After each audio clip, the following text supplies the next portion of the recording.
Vatican voice എന്ന പ്രോഗ്രാമിലേക്ക് എല്ലാവരെയും ഹാർദമായി ഞാൻ സ്വാഗതം ചെയ്യുന്നു.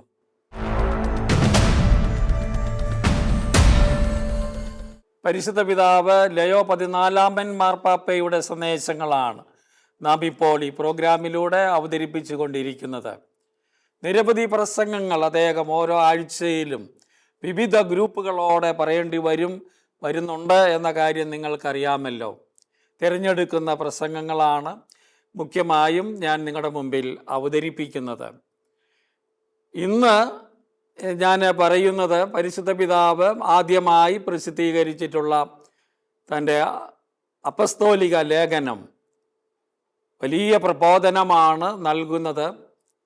പാപങ്ങളോടുള്ള നമ്മുടെ ബന്ധത്തെ ശക്തമായി എടുത്തു കാട്ടുന്ന പ്രബോധനമാണ് ദി ലെഗ്സി തേ എന്ന പേരിൽ പ്രസിദ്ധീകരിച്ചിട്ടുള്ളത്.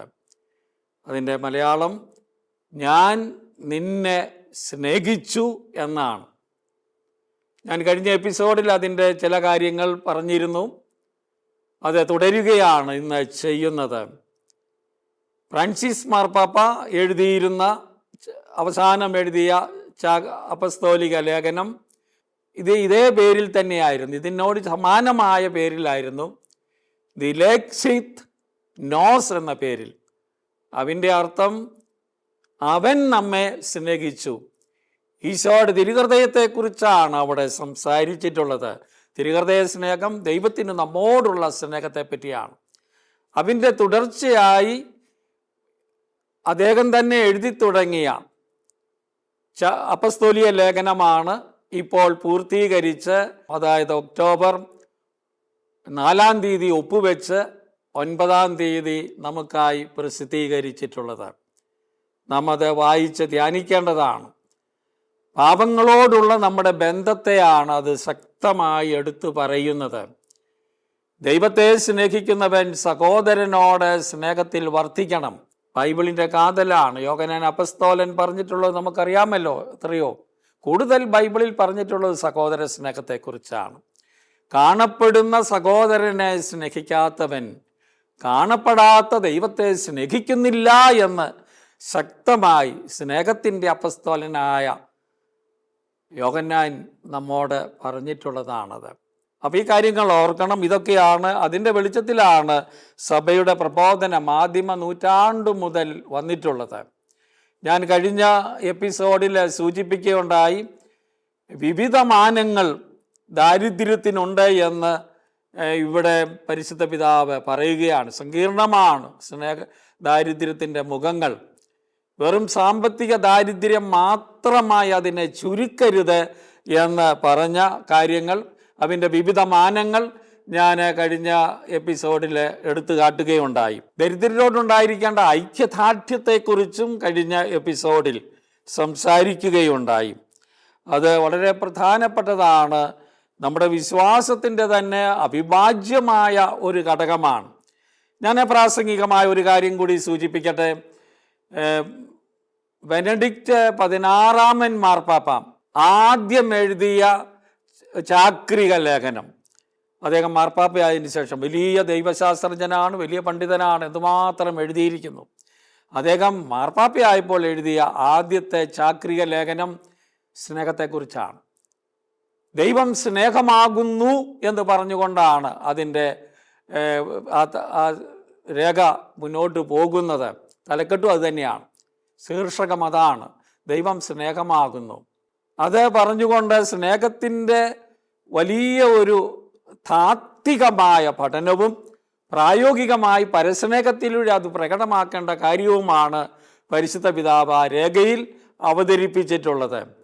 അവിടെ പരിശുദ്ധ പിതാവ് പറയുന്ന ആവർത്തിച്ച ആ രേഖയിൽ, വലിയ നീണ്ട ഒരു രേഖയല്ല, ആ രേഖയിൽ ഒരു 120 പേജിൽ കൂടുതലില്ല. ആ രേഖയിൽ മാർപ്പാപ്പ പറയുന്ന ഒരു കാര്യമുണ്ട്. ക്രൈസ്തവ വിശ്വാസത്തിൻ്റെ അടിസ്ഥാനം, ഫണ്ടമെൻ്റൽ സ്തംഭമായി നിൽക്കുന്ന കാര്യങ്ങളിൽ ഒന്ന് വിശുദ്ധ ഗ്രന്ഥമാണ്, ദൈവവചനമാണ്. 2 കൂദാശകളാണ് മാർപ്പാപ്പ പറയും. 3 പരസ്നേഹമാണ്. പരസ്നേഹം മറ്റുള്ളവരോട് കാണിക്കുന്ന സ്നേഹമാണല്ലോ. അദ്ദേഹം വന്ന് എഴുതി വെച്ചതാണ്. പിന്നീട് വന്ന ഫ്രാൻസിസ് മാർപ്പാപ്പ മുഴുവനും ഈ സ്നേഹത്തെക്കുറിച്ചാണ്, തൻ്റെ ഇന്ന് ലോകത്തെ വ്യാപകമാകേണ്ട സ്നേഹത്തെക്കുറിച്ചാണ് അവതരിപ്പിച്ചിരിക്കുന്നത്. ഇതാ ഇപ്പോൾ ലയോ മാർപ്പാപ്പയും സ്നേഹത്തിൻ്റെ, പരസ്നേഹത്തിൻ്റെ, സഹോദര സ്നേഹത്തിൻ്റെ, അതിൽ ദരിദ്രരോടുണ്ടായിരിക്കേണ്ട സ്നേഹത്തിൻ്റെ മഹത്വത്തെക്കുറിച്ചാണ് എടുത്തു പറയുന്നത്. അത് വിശ്വാസത്തിൻ്റെ തന്നെ അടിസ്ഥാനമാണ്. അതാണ് അതിൻ്റെ പ്രധാനം. പറ്റുമെങ്കിൽ ചെയ്യുക എന്നുള്ള അർത്ഥത്തിലല്ല, ചെയ്തേ പറ്റൂ. ക്രിസ്ത്യാനിയാണോ അവൻ്റെ ജീവിതം അതിൽ കേന്ദ്രീകരിച്ചായിരിക്കണം പോകേണ്ടത്. ഞാൻ പറഞ്ഞ 3 സ്തംഭങ്ങൾ, വിശുദ്ധ ഗ്രന്ഥം, ഉദാശകൾ, പരസ്നേഹം, അല്ലെ മറ്റുള്ളവരോടുള്ള സ്നേഹം, ഇത് ഏതാ 1, 2, 3 എന്ന് ചോദിച്ചാൽ എല്ലാം തുല്യ പ്രാധാന്യമുള്ളവയാണ്. ക്രമത്തിൽ ഇങ്ങനെ പോയപ്പോൾ 3 എഴുതിയെങ്കിലും. അപ്പോൾ ഈ കാര്യം നിങ്ങൾ ഓർക്കണം. ഞാൻ പ്രാസംഗികമായി സൂചിപ്പിച്ചു എന്നേ ഉള്ളൂ മാർപ്പാപ്പയുടെ രേഖയെപ്പറ്റി പറയുമ്പോൾ. മാർപ്പാപ്പയുടെ ആ രേഖയുടെ മറ്റൊരു മാനം ഞാൻ നിങ്ങളുടെ മുമ്പിൽ എടുത്തു പറയാനായിട്ട് ഇന്ന് ആഗ്രഹിക്കുന്നു. അത് ഇതാണ്: ദൈവം ദരിദ്രരെ തിരഞ്ഞെടുക്കുന്നു എന്നതാണ്. ദൈവം ദരിദ്രരെ തിരഞ്ഞെടുക്കുന്നു. ദൈവം തിരഞ്ഞെടുക്കുന്നത് ദരിദ്രരെയാണെന്ന് മാർപ്പാപ്പ നമ്മോട് പറയുകയാണ്. ദരിദ്രരെ തിരഞ്ഞെടുക്കുന്നു എന്നതിന് ദൈവം മറ്റുള്ളവരെ മാറ്റി നിർത്തുന്നു എന്ന അർത്ഥമില്ല. ഉടനെ മാർപ്പാപ്പ പറഞ്ഞു, ദരിദ്രരെ തിരഞ്ഞെടുക്കുന്നു. ഭൗതിക ദാരിദ്ര്യം ദൈവം വിലമതിക്കുന്ന ഒരു പുണ്യമായി തിരുസഭ കണക്കാക്കുന്നുമില്ല. ദാരിദ്ര്യം ഒരു പുണ്യമാണ് എന്നെങ്ങും പഠിപ്പിക്കുന്നില്ല. പക്ഷെ ദാരിദ്ര്യ അരൂപി നമുക്ക് വേണം, ഒരു വിടുതൽ നമുക്ക് വേണം. സമ്പത്തിനോട് നമുക്കുണ്ടായേ പറ്റൂ. വിടുതൽ എന്ന് പറഞ്ഞാൽ അത് ആസക്തി നമുക്കുണ്ടാകാൻ പാടില്ല എന്നേ പഠിപ്പിക്കുന്നുള്ളൂ. അതുകൊണ്ട് നമുക്ക് ഉണ്ടാകേണ്ട കാര്യമാണ്. മാർപ്പാപ്പ പറയുകയാണ്, ഭൗതിക ദാരിദ്ര്യം വിലമതിക്കുന്ന ഒരു കാര്യമായി കണക്കാക്കുന്നില്ല, പഠിപ്പിക്കുന്നുമില്ല എന്ന് പറയുകയാണ്. ദൈവം ആരെയും ദരിദ്രരാക്കുകയോ ആരെങ്കിലും ദരിദ്രരാകണമെന്ന് ആഗ്രഹിക്കുകയോ ചെയ്യുന്നുമില്ല. മാർപ്പാപ്പയുടെ വാക്കുകളാണ്. ആരെയും ദരിദ്രരാക്കുന്നില്ല. പിന്നെ എന്തുകൊണ്ടാണ് ദരിദ്രരാകുന്നത്? നാം തന്നെ ഉണ്ടാക്കുന്ന സംവിധാനങ്ങളാണ്, നമ്മുടേതായ ഐഡിയോളജീസാണ്, ആദർശവാദങ്ങളാണ്. അത് വളരെ ഗൗരവപൂർവ്വം നമ്മൾ ചിന്തിക്കേണ്ട കാര്യമാണ്. എല്ലാവർക്കുമായി നൽകപ്പെട്ട ഈ ലോകത്തെക്കുറിച്ചാണ് വിശുദ്ധ ഗ്രന്ഥം നമ്മളെ പഠിപ്പിക്കുന്നത്. അതുകൊണ്ട് ദൈവം ഈ വാക്കുകളെല്ലാം ശക്തമാണ്, നമ്മളെ ഇരുത്തി ചിന്തിപ്പിക്കുന്നതാണ്, ചിന്തിക്കേണ്ടതാണ്. വിശുദ്ധ ഗ്രന്ഥത്തിൽ ഉടനീളം കാണുന്ന ദരിദ്രരോടുള്ള ദൈവത്തിൻ്റെ മമത അവരുടെ സമ്പത്തില്ലായ്മയോടുള്ള സ്നേഹമല്ല എന്നും പറയുകയാണ്. ദൈവം എപ്പോഴും ദരിദ്രരോട് പക്ഷം ചേരുന്ന ഒരു ദൈവത്തിൻ്റെ ചിത്രമാണ്. ഈശോ വന്നപ്പോൾ അത് തന്നെയാണ് സ്വീകരിച്ചത്. പുതിയ നിയമം നമ്മൾ വായിച്ചു നോക്കും. പാപികളും ബലഹീനരും അബലകളും ഒക്കെ ആയ ആളുകളോടാണ് അവിടുന്ന് പക്ഷം ചേർന്നത്. അത് എന്തുകൊണ്ടാണ്? അതിൻ്റെ കാരണം പറയുകയാണ്, അവരുടെ സമ്പത്തില്ലായ്മയോടുള്ള സ്നേഹമല്ല, പകരം അവർ അനുഭവിക്കുന്ന അനീതിയിലും ചൂഷണത്തിലും ദൈവത്തിന് പങ്കില്ല എന്ന് ലോകത്തെ ഓർമ്മിപ്പിക്കാനാണ് അങ്ങനെ ചെയ്യുന്നത്. ചൂഷണത്തിന് വിധേയരാകുന്നവർ, ലോകത്തെപ്പോഴും ദരിദ്രരായ ആളുകളെ ചൂഷണം ചെയ്യുന്ന ഒരു സംവിധാനമുണ്ടായിരുന്നു. അവരെ കൊണ്ട് അന്യായമായി പണിയെടുപ്പിക്കുക, കൂലി കൊടുക്കാതിരിക്കുക. ഇന്നല്ലേ നമുക്കറിയാം, സഭയുടെ ഒക്കെ കൂടി പ്രബോധനങ്ങളുടെ വെളിച്ചത്തിലാണ് ദരിദ്രർക്കൊക്കെ, തൊഴിലാളികൾക്കൊക്കെ, അധ്വാനിക്കുന്നവർക്കൊക്കെ മാന്യമായി ജീവിക്കാനുള്ളത് ലഭിക്കാൻ തുടങ്ങിയത്. ഞാൻ പറഞ്ഞല്ലോ കഴിഞ്ഞ എപ്പിസോഡിലെ 13-ാം ലയോൺ മാർപ്പാപ്പ തൊഴിലാളികളുടെ മഹത്വവും അവകാശവും എടുത്തു പറയുന്ന ചാക്രിക ലേഖനമാണ് റേരും നോവാരും എന്ന പേരിൽ എഴുതിയത്. അതിനുശേഷം എത്രയോ കാദ്രജേസിമോ ആനോ ചന്ദേസിമോ സാനോ അത് എഴുതിയതിൻ്റെ 40-ാം വർഷം 100-ാം വർഷം ഒക്കെ എഴുതിയ രേഖകൾ, ജോൺ പോൾ രണ്ടാമൻ മാർപ്പാപ്പ എഴുതിയ രേഖകൾ, 11-ാം പിയൂസ് മാർപ്പാപ്പ എഴുതിയ രേഖകൾ, 12-ാം പിയൂസ് മാർപ്പാപ്പ, ഇങ്ങനെ എല്ലാവരും ഭൂമിയിൽ സമാധാനം, മാനവ പുരോഗതി, ഇങ്ങനെ എത്രയോ രേഖകൾ എഴുതി. അതെല്ലാം നമുക്കറിയാം, ലോകത്തിൽ ഇന്ന് മനുഷ്യൻ്റെ ആ ദാരിദ്ര്യ അവസ്ഥയിൽ നിന്ന് അവനെ ഉയർത്തുന്നതിന് ഇടയാക്കിയിട്ടുണ്ട് എന്ന കാര്യം നമ്മൾ ഈ തരുണത്തിൽ ഓർക്കേണ്ടതാണ് എന്ന് പറയുകയാണ്. അപ്പം അതുകൊണ്ട് അനീതിയും ചൂഷണത്തിലും ദൈവത്തിന് പങ്കില്ല എന്ന് ലോകത്തെ ഓർമ്മിപ്പിക്കുന്നതാണ് ദൈവത്തിൻ്റെ നിലപാട്.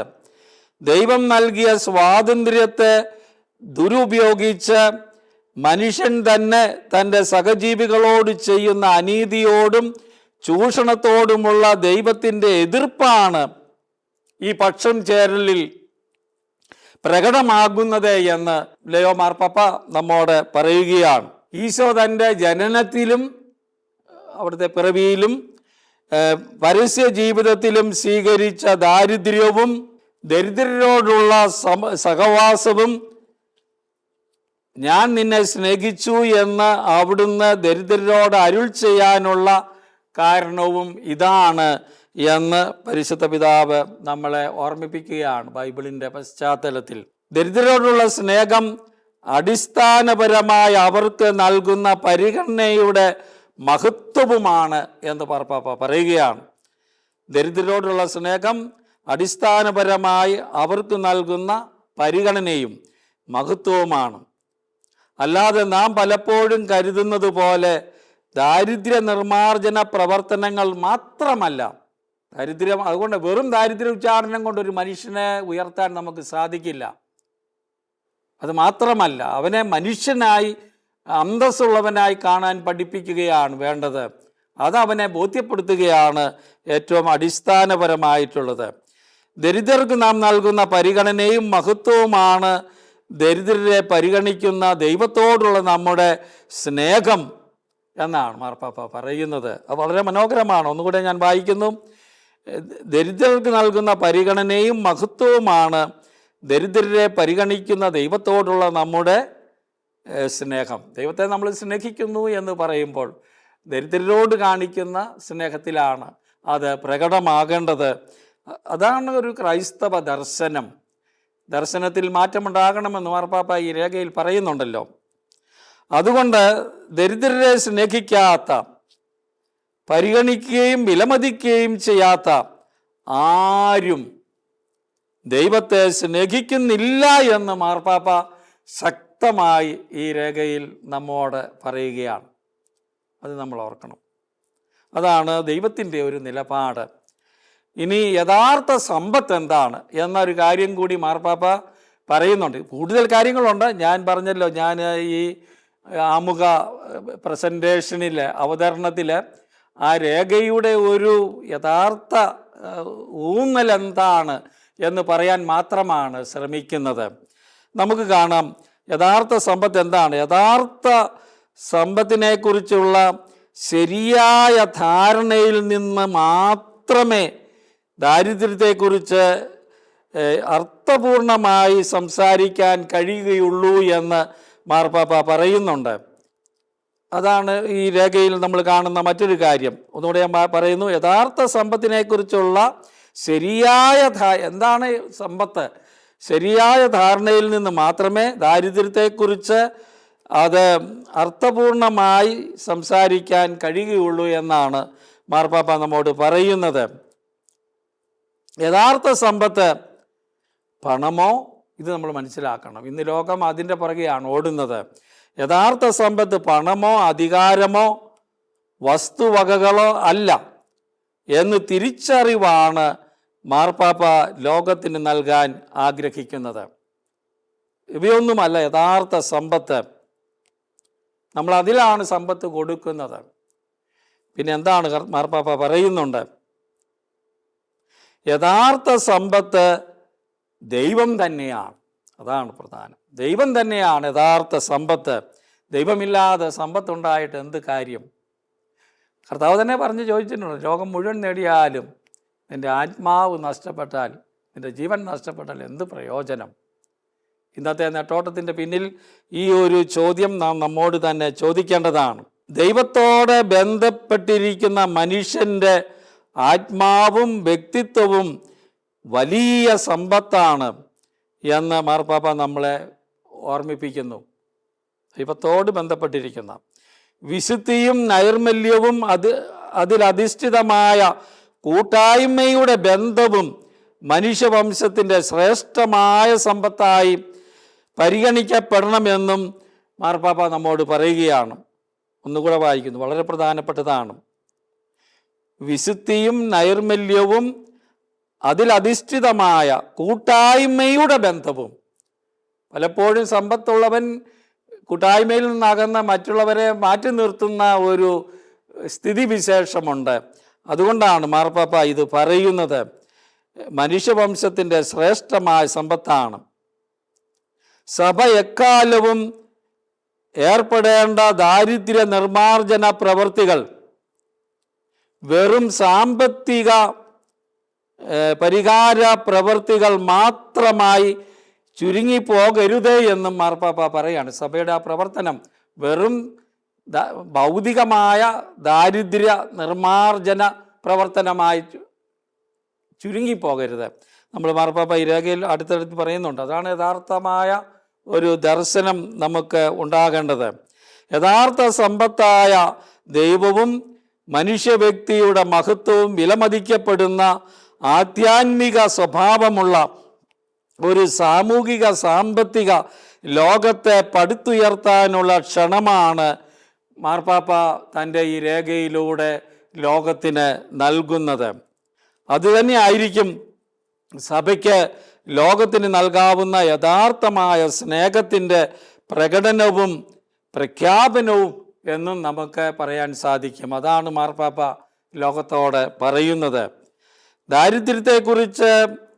ദരിദ്രരെക്കുറിച്ചുള്ള ഈ അപ്പസ്തോലിക പ്രബോധനത്തിൻ്റെ മനോഹാരിതയും വ്യതിരക്തതയും അത് സുവിശേഷ മൂല്യങ്ങൾക്ക്, പ്രത്യേകിച്ച് സുവിശേഷാത്മക ദാരിദ്ര്യത്തിന് കൊടുക്കുന്ന ഊന്നലാണ്.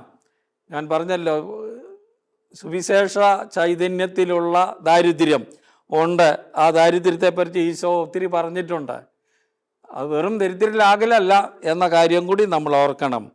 ആ സുവിശേഷാത്മക ദാരിദ്ര്യത്തിൻ്റെ അഭാവത്തിൽ ഒരുപക്ഷെ ഈ പ്രബോധന രേഖ തീർത്തും ഭൗതിക വീക്ഷണങ്ങളായി അവസാനിച്ചേനെയും. അത് തരുന്നത് കൊണ്ടാണ് ഇത് ഒരു വലിയ രേഖ, വസ്തുനിഷ്ഠമായി നിൽക്കുന്ന ഒരു രേഖയായി മാറുന്നത്. അതിൻ്റെ പ്രാധാന്യവും അതുതന്നെയാണ്. തിരുസഭയെ വെറും ഭൗതിക ദാരിദ്ര്യ നിർമ്മാർജ്ജന പ്രവർത്തനങ്ങളിൽ ഏർപ്പെട്ടിരിക്കുന്ന ഒരു അന്താരാഷ്ട്ര സംഘടന അല്ലെന്നും മാർപ്പാപ്പ പറയുകയാണ്. തിരുസഭ ഒരു അന്താരാഷ്ട്ര സംഘടനയല്ല. അത് വെറും ദാരിദ്ര്യ നിർമ്മാർജ്ജനത്തിനായി മാത്രം ഒത്തിരി സഹായം ചെയ്യുന്നതാണല്ലോ. സഭ ചെയ്യുന്നത് പോലെ വേറൊരു പ്രസ്ഥാനവും ചെയ്യുന്നില്ല എന്നതും നമ്മൾ ഓർക്കണം. പക്ഷേ അത് ചെയ്യുന്നത് വെറും ദാരിദ്ര്യ നിർമ്മാർജ്ജനം ലക്ഷ്യം വെച്ചുകൊണ്ടാണ്. It is not mere humanitarian ഒരു ടാസ്ക്, ഒരു വർക്ക് അല്ല എന്നതാണ് പ്രധാനം. ദാരിദ്ര്യത്തിൻ്റെ ആധ്യാത്മികവും ധാർമ്മികവുമായ വിഷയങ്ങളാണ് തിരുസഭയുടെ അടിസ്ഥാന പരിഗണന എന്നും മാർപ്പാപ്പ ഈ രേഖയിൽ നമ്മോട് പറയുന്നുണ്ട്. സമ്പത്തും ദാരിദ്ര്യവുമായി ബന്ധപ്പെട്ട കണക്കുകളേക്കാൾ ഈ പ്രബോധന രേഖ മുഴുവൻ നിറഞ്ഞു നിൽക്കുന്നത് വിശുദ്ധ ഗ്രന്ഥ പ്രബോധനങ്ങളും സഭാപിതാക്കന്മാരുടെ വാക്കുകളും സന്യാസ സമൂഹങ്ങളുടെ ഒരു സാമൂഹിക സാമ്പത്തിക വിശകലനത്തേക്കാൾ സൈദ്ധാന്തികവും പ്രബോധനാത്മകവുമാണ് ഈ ലയോ മാർപ്പാപ്പയുടെ ഈ രേഖ എന്ന് നമുക്ക് പ്രത്യേകം കാണാൻ കഴിയും. ഞാൻ ദാരിദ്ര്യത്തെക്കുറിച്ച് മാത്രം മാർപ്പാപ്പ എഴുതിയിരിക്കുന്ന കാര്യമാണ് പറഞ്ഞത്. കാരണം ഈ രേഖയിൽ ഏറ്റവും ശക്തമായി നിറഞ്ഞു നിൽക്കുന്നത് ദരിദ്രരോടുള്ള സമീപനമാണ്. ദരിദ്രർക്കായി നിലകൊള്ളുന്ന സഭ എന്നത് ഒരു അധ്യായം മാർപ്പാപ്പ അവതരിപ്പിക്കുന്നുണ്ട്. 3-ാമത്തെ അധ്യായത്തിലാണ്. തിരുസഭ ഈശോ മിശിഹായുടെ തുടർച്ചയാകയാൽ, നമുക്കങ്ങനെയാണല്ലോ, നമുക്ക് തിരുസഭ ഈശോ മിശിഹായുടെ തുടർച്ചയാണ്. ഇത് വെറും ഒരു സ്ഥാപനമല്ല, ഒരു സാമൂഹിക സംഘടനയല്ല. പലപ്പോഴും ആളുകൾ അങ്ങനെയാണ് കാണുന്നത്.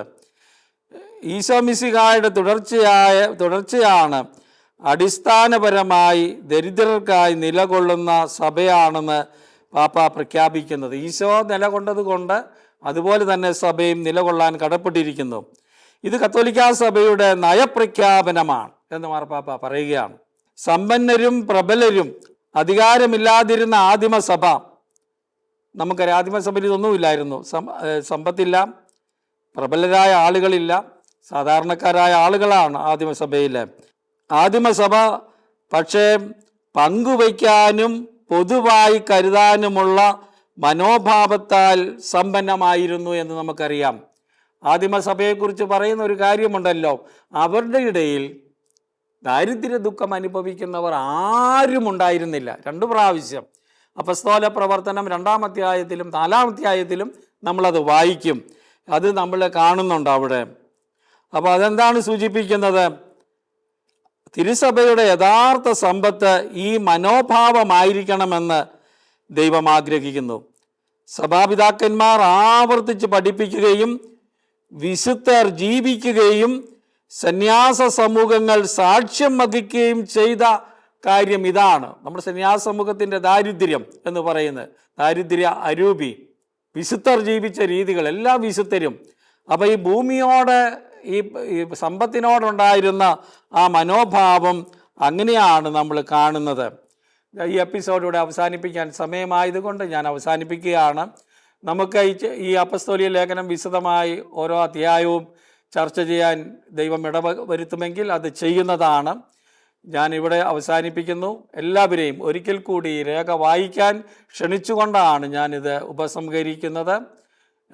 നമുക്കത് നമ്മുടെ മുന്നോട്ടുള്ള വഴിത്താരയിൽ വിശ്വാസികൾ എന്ന നിലയിൽ, യഥാർത്ഥ മനുഷ്യരെന്ന നിലയിൽ, മാനുഷികമായ മൂല്യങ്ങളിലും ഇത് പ്രധാനപ്പെട്ടതാണ്.